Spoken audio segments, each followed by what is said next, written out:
नमस्कार. 400 कोटी रुपये तुमच्या तालुक्यात आजच्या सभेमुळे मिळणार आहेत म्हटल्यावर काय टाळ्या वाजवले त्याच्या आयला का तुम्ही माणसावा काय असं हे बी सांगावं लागते तिच्या लई एडी जात आहे आपल्याला काय काय करावं. अरे रामदेव बाबा शहरातल्या लोकाला टाळ्या कशा वाजवायच्या त्याच्यासाठी पैसे घेते वाजवायची कशी आणि त्याच्यात एक गंमत आहे 5 मिनिट जर टाळी वाजवली तर 1 महिना आयुष्य वाढतंय. तुम्हाला ज्याला ज्याला आज 1 महिना आयुष्य वाढवायचं आणि वाजवा कसं वाजवतात असं मी हे काबर सांगितलं तुम्हाला तर अजून भरत शेठ बोलणार आहेत. हा माल आहे माल त्यांच्यापाशी ऐकलं का म्हणून त्यांना खुश करायसाठी मी तुमच्यासाठी खुश करणं गेलो उद्या त्यांना माझ्या गावात घेऊन चालला म्हणून महाराष्ट्रात दोघच शाणे निघाले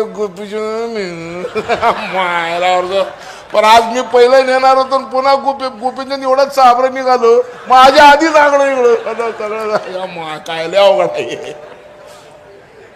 तर तुम्हाला भरत शेठ योजना हे गोपीचंद हल्ल्याने आणावं लागतं याला इतक्या मायला नीट होईना.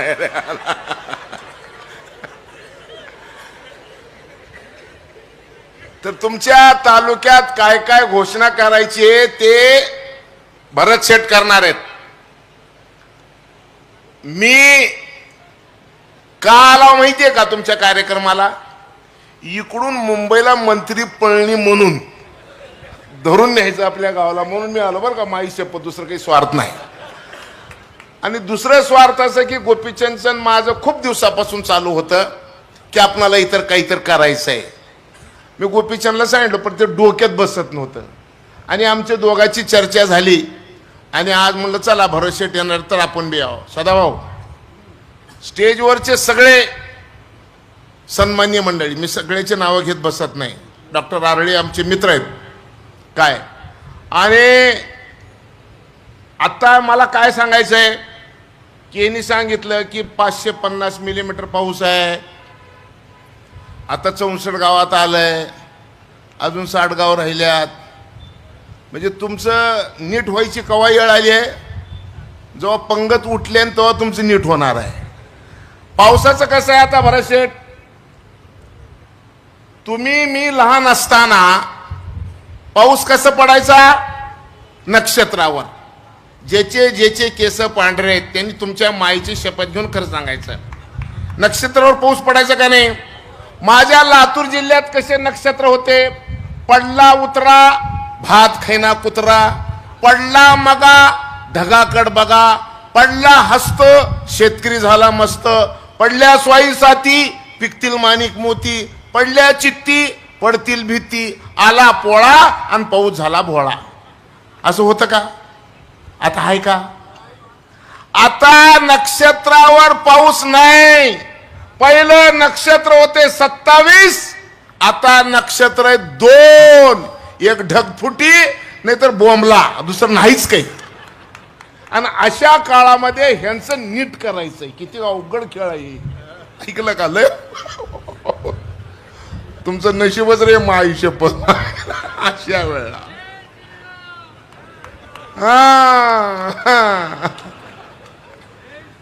तर तुम्हाला एक महत्वाची गोष्ट सांगणार आहे बाबा रे तुमच्या इथं पाऊस का नाही. टकल्या माणसाच्या डोसक्यावर पाणी टाकलं तर थांबल का हो नाही. तर तुमचा तालुका म्हणजे टकलंय झाड आहे का पाणी राहील का पाणी राहत नाही. जिथं जिथं झाड आहेत 2 गोष्टी लक्षात घ्या. पाऊस पडायचा असेल झाड लागतंय.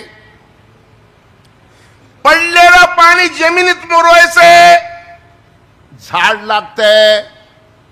तुमच्यात झाडच नाही म्हणून पडलं बी नाही आणि पडलेलं मुरलं बी नाही. बरोबर आहे का. आणि मग तुम्ही आता नीट करून घ्यायच्या नादात लागला. मी म्हणलो चला आपला बी काही योगदान असेल तर आपण जाऊत बांबू लागवड सांगूत. बांबू लागवड का करायची मी आता तुम्हाला दाखवलं. मी जास्त वेळ बोलणार नाही. मी तर 2-3 तास बोलत असतो, पर तेवढं बोलायचं नाही. मी तुम्हाला सगळ्याला एक विनंती करणार आहे की ह्या बसमध्ये लागलेलं लाकूड बांबूचं आहे ते तुम्ही बघावं. मी फक्त तुम्हाला बांबूपासून काय तयार होतंय एवढं सांगून मी माझं भाषण संपवणार आहे. हे माझा चष्मा आहे, बांबूचा आहे. ही माझी घड्याळ आहे हातातली, ही बांबूची आहे. हे आता पडळकर साहेबाला जी घड्याळ दिली ती बांबूची आहे.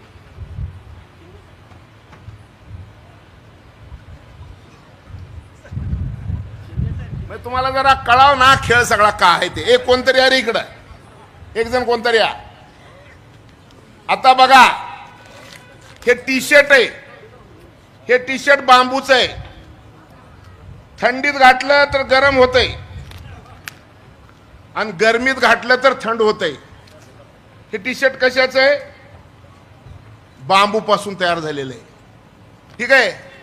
त्याच्यानंतर हे पायमोजे आहेत. पायमोजे कशाचे आहेत? बांबूचे आहेत. हे बांबूचे पायमोजे पायाला पाणी येऊ देत नाहीत. ज्यानं कोण सॉक्स घालणार आहेत कलेक्टर साहेब हे घालून बघा जरा. डायबिटीज जर असेल ना तर ह्याच्याशिवाय दुसरे सॉक्सच तुम्ही वापरू शकत नाही. हे ह्याचं गुणधर्म आहे. कॉटनचे सॉक्स 2 दिवस वापरलं तर तिसरे दिवस कोण जवळ बसू देत नाही. वास येईल तुझ्या माला उठ म्हणतात. हे महिनाभर जरी वापरलं तर वास येत नाही. त्याच्यानंतर आता एक काही डायरी आहे, ही डायरी बांबूची आहे. त्याच्यानंतर काय कॉफीचं मग आहे, काय कॉफीचं मग हे बी बांबूचं आहे. त्याच्यानंतर पाण्याची बाटली, हे काय पाण्याची बाटली बांबूची आहे. अजून आता सकाळी उठून आपण ब्रश करतो तो हे ब्रश बांबूचे आहेत. किती नमुन्याचे लागेल तेवढे 4-5 नमुन्याचे. कंगवा बांबूचा. एवढंच नाही, बेंगलोरचं विमानतळ बांबूचं झालंय. लोकसभेमध्ये 5.5 लाख स्क्वेअर फीट फरशी नरेंद्र मोदी साहेबांनी बांबूची केलेली आहे. आपल्या देशात 70,000 कोटी रुपयाचं लाकूड आयात करावं लागलेलं आहे. आपल्याकडे आता लाकूड शिल्लक राहिलेलं नाही. आणि मग काही दिवसांतर 1 लाख कोटी रुपयाचं लाकूड आणावं लागणार आहे परदेशातून. ते जर करायचं असेल, ते जर बंद करायचं असेल तर बांबू लागवड करावी लागणार आहे.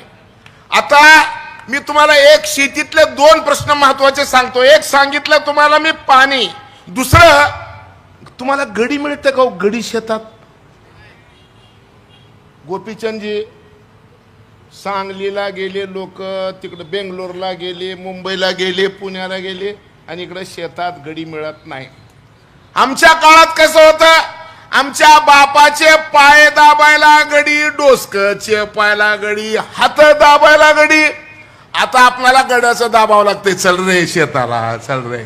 उलट झालंय. गडी मिळत नाही आणि पाणी लवकर येत नाही. मग शेती कशी व्हायची? आणि मग आता शेती करायची बगर गड्याची. एकदा का बांबू लावलं की त्याला खुरपण नाही, दुंडण नाही, कोळपण नाही, खन्नी नाही, बांधणी नाही, फवारणी नाही. मग करायचं काय? कुंभाराकडे जायची आणि एक चिलीम घ्यायची, बांबू लावलं, मजेशीर धंदा आहे. ऐकलं का? एवढं मस्त शेत आहे. अरे तुमच्याकडे पीक कोणचं आहे? काय पेरता तुम्ही? ज्वारी आणि बाजरी. ज्वारी पेरणार आपल्या बायकोला लुगडं सुद्धा घेऊन देऊ शकत नाही.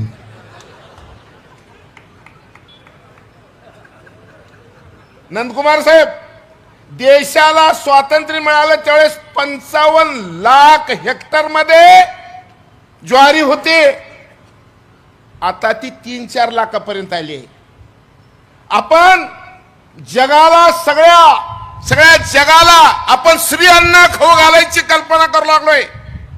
मी ऍग्रिकल्चर मी शेतीमालाला तुमचे जे भाव ठरतं ते मी राज्याच्या कृषी मूल्य आयोगाचा दुसऱ्यांदा अध्यक्ष आहे, नंबर 1. आणि दुसरं काय, मी 2 पद या देशात भोगणारा मी एकमेव मनुष्य आहे. शेतमालाला भाव कसं ठरवायचं याच्यासाठी नरेंद्र मोदी साहेबांनी देशातल्या 7 लोकांची कमिटी केली आहे. भारतातले 7च तज्ञ, त्याच्यात मी आहे. म्हणजे वरून बी मीच आहे आणि खालून बी मीच आहे. त्यामुळे तुमचा बाजार कसं होतं मलाच माहिती आहे. ऐकलं का? मला जर तुम्हाला एकट्यात धरलं की तुमचं कसं कसं होतं सगळं सांगू शकतो मी तुम्हाला, तुमचं काय होणार आहे, कसं होणार आहे, का होणार आहे. आणि म्हणून तुमच्या ज्वारीमध्ये 5-10 हजार सुद्धा एकरला शिल्लक राहील, कडबा शिल्लक राहते का नाही मला सांगता येत नाही. इमानदारीने सांगा बरं, कडबा शिल्लक राहतंय का? कडबा सुद्धा शिल्लक राहत नाही, अशी ज्वारीची परिस्थिती आहे. मी तुम्हाला शब्द देतो, तुम्हाला 1 एकर बांबू मध्ये शेताला वर्षभर न जाता 1 लाख रुपये एकरी द्यायची जबाबदारी माझी. आता तुम्ही म्हणसाल घेईल कोण? आपल्याकडे सगळ्यात मोठं कारण आहे घेईल कोण. तुम्ही आता घ्यायची अजिबात काळजी करू नका. गेली 10 वर्ष म्हणजे नरेंद्र मोदी साहेबांनी 2014 मध्ये बांबू 1927 मध्ये इंग्रजांनी वन कायद्यामध्ये बांबूवर काही अटी लादल्या होत्या. 2017 ला नरेंद्र मोदी साहेबांनी ह्या सगळ्या अटी काढून टाकल्या. एक दिवस नरेंद्र मोदी साहेब म्हणले बांस ये घास है, बांबूला गवत केलं, सगळे ह्याच्यावरचे निर्बंध हटले. त्या दिवसापासून बांबू लागवड करायला परवानगी मिळाली. आता इथून सोलापूर किती किलोमीटर आहे? 140 किलोमीटर सोलापूर आहे. मी तुम्हाला सगळ्यात एकच गोष्ट सांगणार आहे, तेवढी ऐका. सोलापूर मध्ये एनटीपीसीचं थर्मल आहे. एनटीपीसीचं थर्मल वर्षाला 40 लाख मेट्रिक टन कोळसा जाळतं. 1 किलो कोळसा जाळला की 2 किलो 800 ग्राम कार्बन तयार होतं. तुमच्या पासून 100 किलोमीटर वर वर्षाला 1 कोटी मेट्रिक टन CO2 तयार होऊ लागलेला आहे. त्याचे दुष्परिणाम काय होणार आहेत मला माहिती नाही, परंतु येत्या एनटीपीसी जे सीएमडी आहेत भारत सरकारचे गुरदीप सिंग, ते पण IAS आहेत गुजरात केडरचे. त्यांच्याबरोबर माझी दोस्ती झाली. मी त्यांना सांगितलं की 26 सप्टेंबरला UK मध्ये 142 वर्षापूर्वीचं थर्मल बंद झालं, कोळशावरचं आपल्यात कधी करणार आहे? त्यामुळे तुम्ही घेताय का जबाबदारी? म्हणलं हो. म्हणलं घेतो. कुठलं थर्मल? मी म्हणलं सोलापूर का तर मी लातूरचं आहे.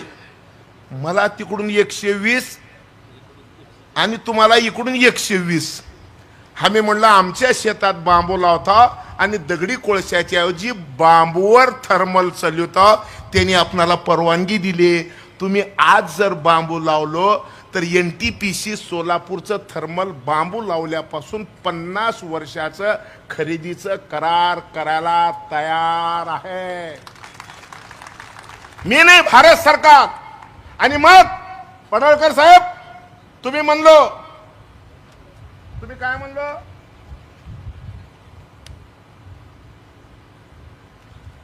पडळकर साहेब म्हणले आमच्या तालुक्यात 4 हेक्टरचे 5 हेक्टरचे आहेत. तुम्ही भरत शेठला म्हणलं अटी शिथिल करा. रोजगार हमी योजनेच्या अटी शिथिल होत नाहीत का तर ती केंद्राची योजना आहे. नाही नाही, बांबूच सांगणार, बांबू बी केंद्राचंच आहे. एक मिनिट ऐकून घ्या भरत शेठ. एकनाथ शिंदे साहेबाची उपकार सांगतो तुम्हाला, माहित राहा. मी तुमच्या पक्षाचं नाही पण तुमचा दोस्त आहो, बरोबर. हे लय मजेशीर गोष्ट आहे तुम्हाला मधून आम्ही एक आहो, वरून ते शिवसेनेचे मी भाजपचं. ठीक आहे. एकनाथ शिंदे साहेब, तू बेवारसी अपक्ष म्हणजे ज्याला माय नाही बाप नाही म्हणजे बेवारस, तू बेवारस आहे साधा भाऊ. तुझा काय आहे अवघड आहे. तू कोणकडे बी जाऊ शकतो त्या लय मजा आहे तुझी. पण तू मधून आमचंच आहे यार. तू काय सगळं गुणगुण. पीठ ज्वारीचा असो का बाजरीचा असो का तांदळाचा असो, भाकरच होती त्याच्यामुळे तू भाकरच सगळं नको. एके दिवशी 11:30 वाजता मला मुख्यमंत्री एकनाथ शिंदे साहेब म्हणले की बांबूसाठी तुम्ही एवढं बोलताय, पाशा पटेल काय करू तुमच्यासाठी सांगा. नवळे साहेब माझ्यासाठी काही करू नका. हे IAS लोक ना चांगले बी तेवढेच राहतात आणि वाकड्यात गेली की जीव वर ठेवतच नाही. पण नॉट फिजिबल लिहिलं की कोणाची बाप माय हळजणी ते पडायची खोटी. नॉट फिजिबल लिहिली सगळ्यात मी IAS लोकांना काबर भेटून नॉन मिनिमम एवढ्या वाक्यासाठी. एकनाथ शिंदे साहेब 11:30 वाजता म्हणजे काय करू तुमच्यासाठी. मी म्हणलं एकच काम करा, ते नंदकुमार नावाचे MRGSचे जे सचिव आहेत ना त्यांना माझं ऐकायला सांगा हो काय करून. त्यामुळे आत्ता फोन लावतो म्हणले. आणि मग मुख्यमंत्र्यांनी फोन लावला सचिवाला की नंदकुमार साहेब, पाशा पटेल आणि तुम्ही रोजगार हमी योजनेमध्ये एकत्र काम करा.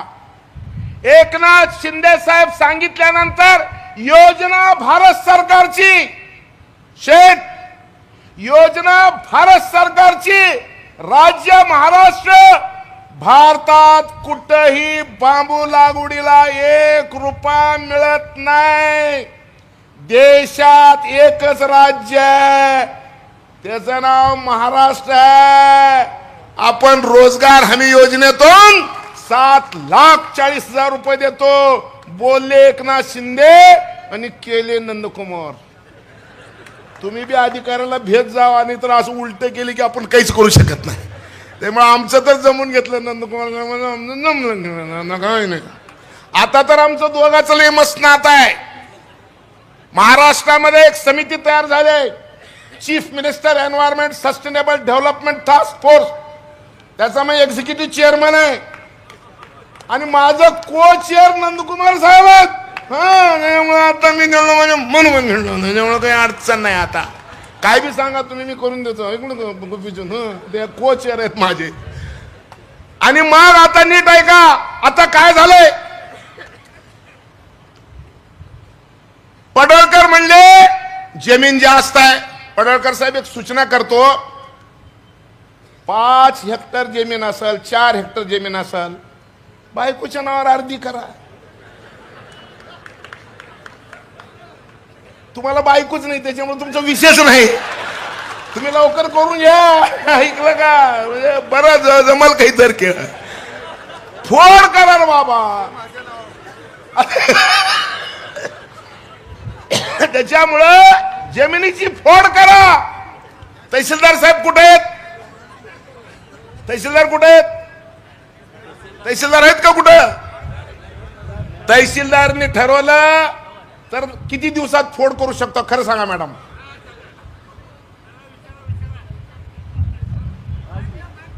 फोड करायला किती दिवस लागतील मॅडम? 1 दिवसात. अरे टाळ्या वाजवा मॅडमच्या नावानं. 1 रुपया खर्च होईना ते त्याची आयला 1 दिवसात फोड. गोपीचंदजी किती सोपं आहे राव मायच्या. पहिलं फोड करा आणि फोडीनं बी जमना गेलं.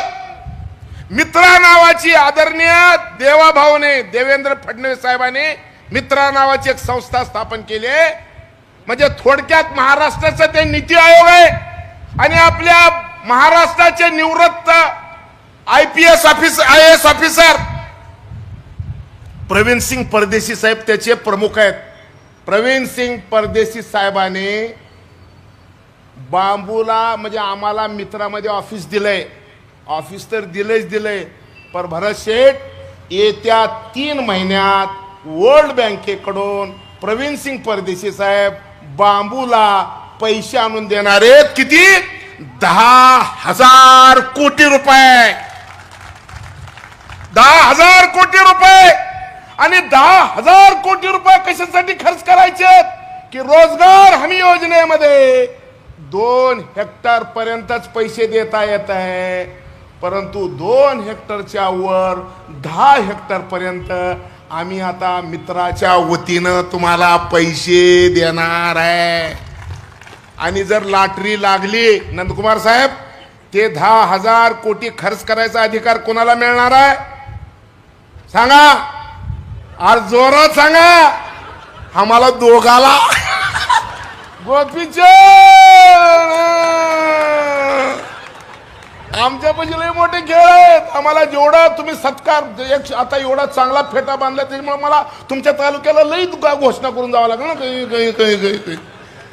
तर काळजी करू नका. पैशाची तर आपल्या नरेंद्र मोदी साहेबाच्या सरकारमध्ये पैशाची तर काळजीच नाहीये.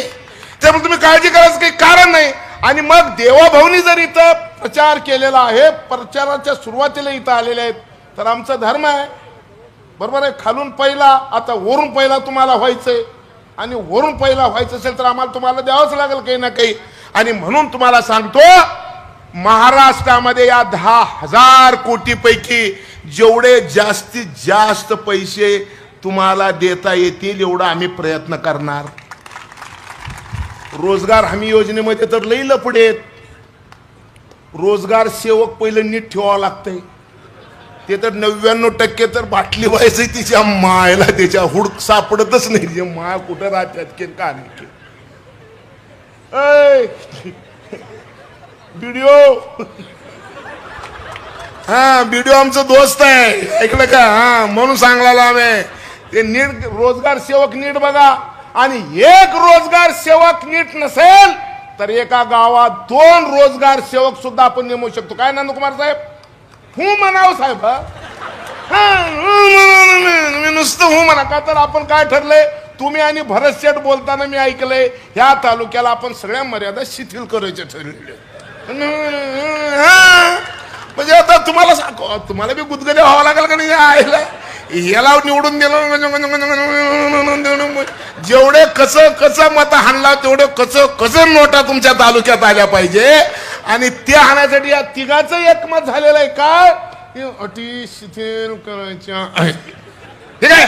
आणि मग अडचण अशी आहे की बांबू लागवड केल्यानंतर 4 वर्ष आपण एका जोडप्याला 100 दिवसाच्या मजुरीच्या रूपानं पैसे देणार आहे. 1 हेक्टरला 40,000 रुपयाचे रोप लागणार आहेत.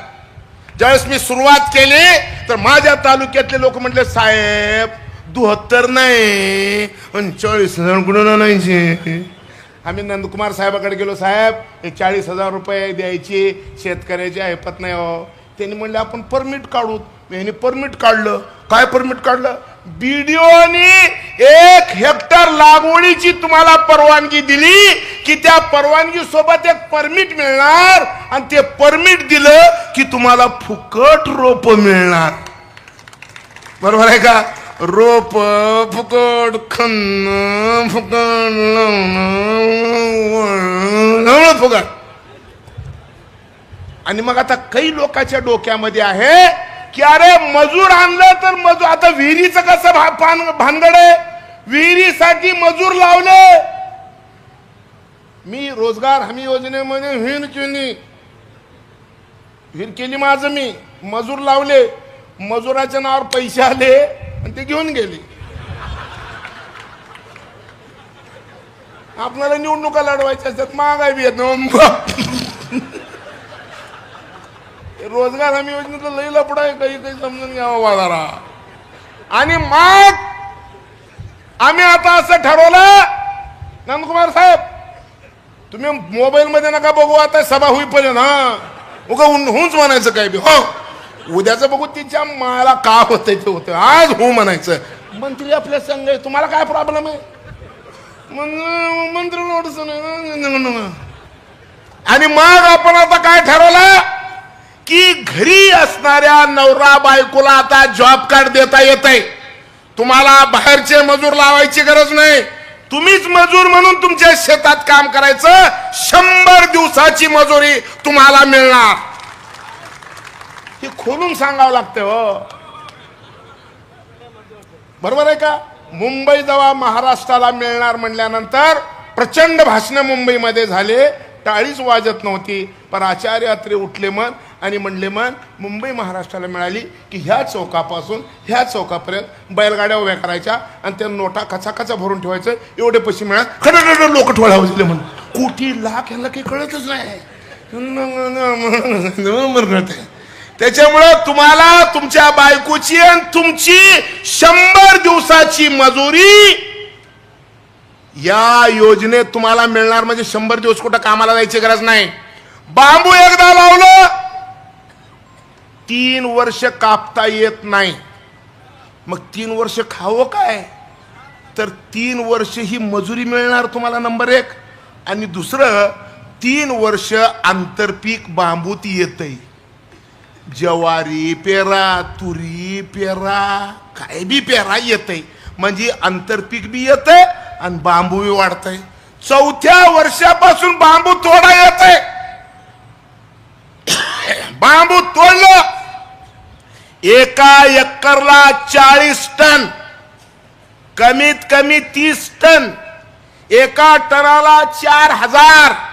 आळशी शेतकरी असला आणि 30 टन निघाले तर 4 त्रिकम 12, म्हणजे एका एकरला 1,20,000 रुपये बांबूचे मिळणार.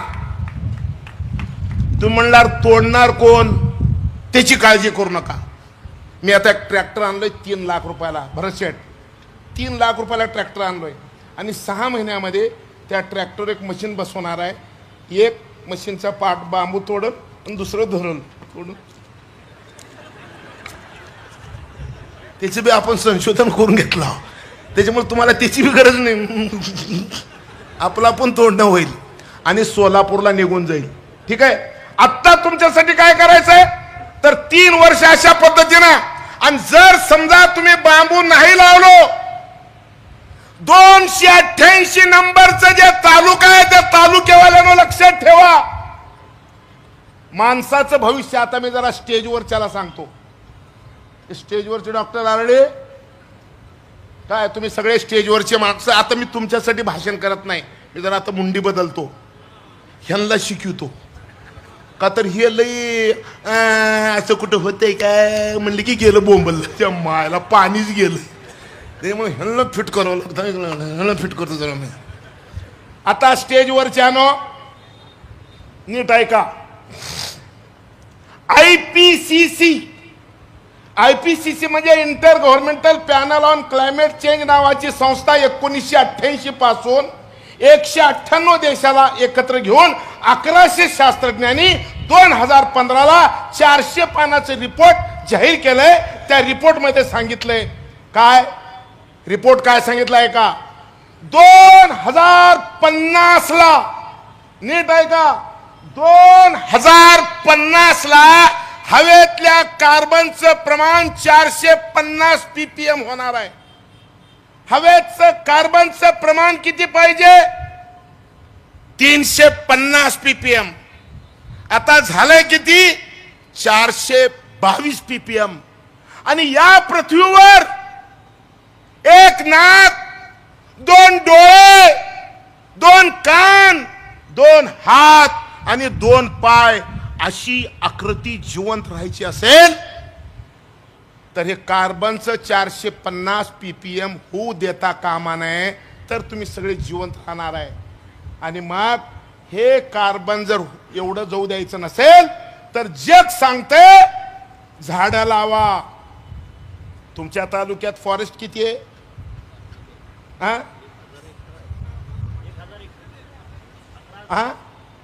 टक्के किती? 7%. तुम्ही सीओ मॅडम आहे ना, फॉरेस्टच्या मॅडम आहे. मॅडम खरं सांगा. आता मी म्हणलो जीव म्हणलो फॉरेस्ट, खरं सांगा किती टक्के आहे? ओपन आहे म्हणजे फॉरेस्टची जागा आहे, झाडे नाही आहेत. ते बी कळतंय मला. मी उगा टास्क फोर्सचा अध्यक्ष आहे का, इथून असं मी 14 समित्यात आहे दिल्लीत. उगं मोदी एवढं येतोय मला तिथून येवायला. तुमच्या तालुक्यामध्ये 1000 हेक्टर फॉरेस्टची जागा आहे, फॉरेस्ट नाही. माझ्या जिल्ह्यात, लातूर जिल्ह्यामध्ये 0.5% जंगल आहे. माझ्यापेक्षा सुद्धा तुमची परिस्थिती भयानक आहे. युनायटेड नेशन ऑर्गनायझेशन म्हणजे जे युनोचे सरचिटणीस आहेत, सेक्रेटरी जनरल आहेत अटेनिओ गुटेरस, त्यांनी सांगितलंय तापमान वाढीचं युग संपलं, होरपळीच्या युगाला सुरुवात झालेली आहे. आता तातडीची प्रयत्नाची गरज आहे. ते जर नाही केलं इथून 50 वर्षानंतर तुम्ही जगणार नाही. त्याच्यामुळे पाणी येऊन बी काही उपयोग नाही. झाडं लावावं लागणार आहे, आणि झाडं म्हणजे बांबू लावावं लागणार आहे. परमेश्वराने तुम्हाला काहीतरी सुबुद्धी दिलेली आहे पडळकर साहेब, म्हणून तुमचं ध्यान बांबूकडे आलंय. म्हणून बांबू लागवड करा, ही बस ठेवा. आणि आता मी काय देऊन जातो ऐका. उद्यापासून तुमच्या गावातले पोरं जर जात असतील, माझं स्वप्न आहे. काय स्वप्न आहे माझं? 2029च्या आधी, 2029ला जी निवडणूक येईल त्यावेळेस महाराष्ट्रामधले सगळे थर्मल बायोमासवर चालतील, हे माझं स्वप्न आहे.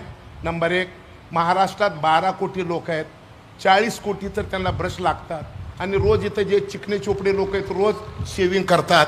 माझं स्वप्न आहे 29च्या आधी सकाळी उठल्यानंतर कोण दाढी शेविंग किट लोखंडाचं प्लॅस्टिकच्या न करणार नाही, तर मी तुम्हाला बांबूचं शेविंग किट देतो आणि बांबूचं ब्रश देतो. गोपीचंदजी, तुम्हाला सुरुवात जर करायची असेल तर तुम्हाला महिन्याला 1 lakh toothbrush, 1 lakh shaving kit आणि 1 लाख कंगवे बनायची फॅक्टरी मी 1 महिन्याच्या आत तुमच्या गावात सुरू करून देतो. 1 महिन्याच्या आत. आणि तुमच्या जेवढं दम असन,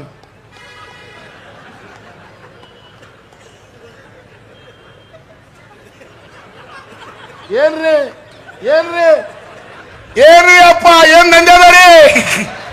नाही तर उगा छुंजळीक बघून मुंजळीक बघून म्हणायचं नाही. हा, रोक्का कुठ रे, हे रोक्का लय मोठा माणूस आहे तुमचा. तुम्ही जर नीट काम केलं तर तुमच्या प्रत्येक गावात बांबूचं उद्योग सुरू करायचा शब्द हा पाशा पटेल देतो. बांबू येईल तवा येईल, बांबू येईल तवा येईल तुमचा. पण उद्या आसाम मधला बांबू आणून तुमच्या इथं उद्योग सुरू करायची जबाबदारी माझी, एवढा शब्द देतो. ही गाडी प्रत्येक ग्रामपंचायत मध्ये येईल. ह्या गाडीत पलीकड जे बांबू आहे ते जर बघितलं तुम्ही तर तुमच्या लक्षात येईल बांबू कसं राहतंय. का तर आता मी टी शर्ट दाखवलो, लोक मध्ये मला ना सरकलं का काय हो, बांबू पासून कुठं टी शर्ट तयार होते का, इडी जात आहे. अरे विज्ञान लई पुढे गेलंय. म्हणून तुम्ही ते सगळं बघा. ए मामा, तर तुम्ही ते लाकूड बघून जावा. आणि बीडीओ साहेब, लोकरे साहेब, मला एक बार महिन्याला एकदा जीव घालतं तुमचं बीडीओ मला रस्त्यावर आहे कोल्हापूरून जाताना. म्हणून एक काम करा, ग्रामसेवकाला सांगा कुण्या कुण्या गावाला हे 2 तासाची पिक्चर बघणारे हात वर करा बांबूचे. ह्याप का ह्याला नीट लाईनीनं करा.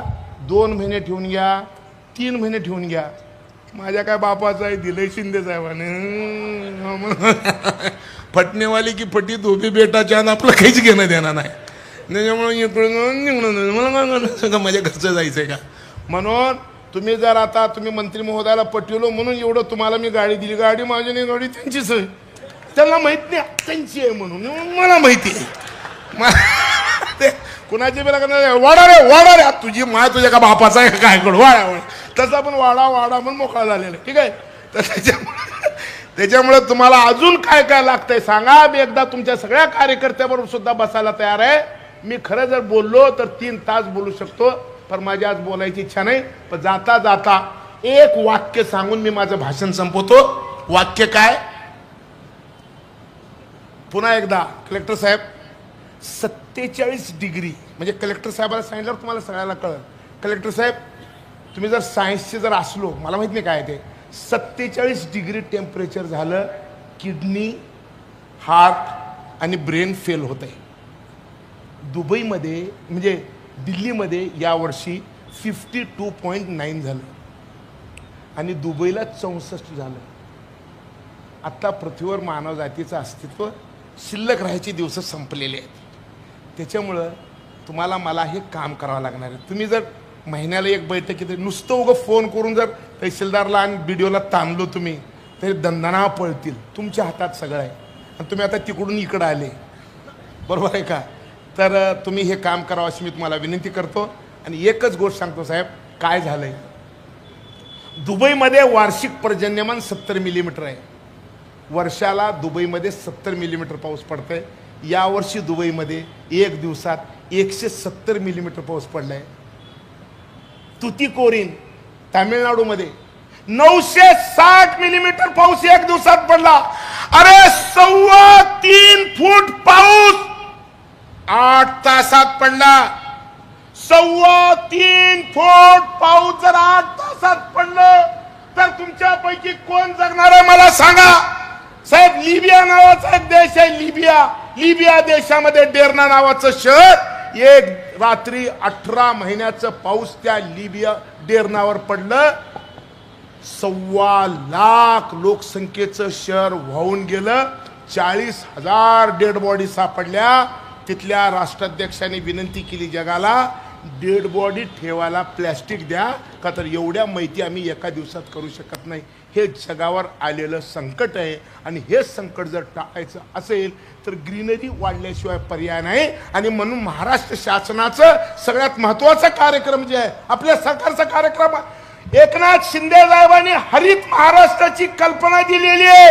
हरित महाराष्ट्र आपल्याला सगळ्याला करायचंय, ते तुमच्या तालुक्यातून व्हावं एवढी विनंती करतो. आणि आता देवाभाऊनी तुम्हाला 10,000 कोटी रुपये आणून द्यायचं ठरवलेलं आहे.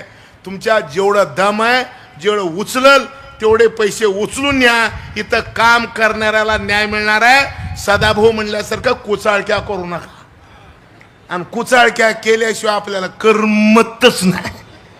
आपलं प्रॉब्लेम आहे. म्हणून एक काम करा, एक 4 वर्ष कुचाळक्या जर बंद केलो तर हे पूर्ण तालुका हे माणसं राहायचा तालुका होईल. आता हे माणसं राहायचा तालुका नाही. तुम्ही मेल्यावर मवता करायला लाकडं सापडणार नाहीत, एवढं मस्त इथं आता रान तयार आहे. हे भयानक सत्य आहे. या सत्यातून आपल्याला बाहेर पडायचं आहे. आणि तुम्हाला एवढा चांगला आमदार सापडला आहे. खरंच या आमदाराच्या नावानं टाळी वाजवा. वा. आणि आता सगळ्यात महत्वाचं काय माहितीये का, भिकाऱ्याला किती अक्कल असती. भिकारी भीक मागत गेला, आम्ही आमच्या गावात बघतो, रोटी वाढ माय म्हणते. आणि ज्या घरात वासरू दिसलं तिथं रोटी वाढ म्हणत नाही, ताक वाढे माय म्हणते. म्हणजे घर बघून त्या भिकाऱ्याला बी अक्कल येते. तुम्ही आम्ही तर त्याच्यापेक्षा शहाणे आहो. म्हणून आता भरत शेठकडून पैसे काढायचे असतील तर अशी मस्त टाळी वाजव. आता भरत, नमस्कार. 400 कोटी रुपये तुमच्या तालुक्यात आजच्या सभेमुळं मिळणार आहेत म्हटल्यावर काय टाळ्या वाजवले त्याच्या आयला का तुम्ही माणसावा काय असं हे बी सांगावं लागते. तिच्या लई एडी जात आहे आपल्याला, काय काय करावं. अरे रामदेव बाबा शहरातल्या लोकांना टाळ्या कशा वाजवायच्या त्याच्यासाठी पैसे घेते. वाजवायची कशी, आणि त्याच्यात एक गंमत आहे. 5 मिनिट जर टाळी वाजवली तर 1 महिना आयुष्य वाढतंय. तुम्हाला ज्याला ज्याला आज 1 महिना आयुष्य वाढवायचं आणि वाजवा कसं वाजवतात असं मी हे काबर सांगितलं तुम्हाला, तर अजून भरत शेठ बोलणार आहेत. हा माल त्यांच्यापाशी ऐकलं का, म्हणून त्यांना खुश करायसाठी मी तुमच्यासाठी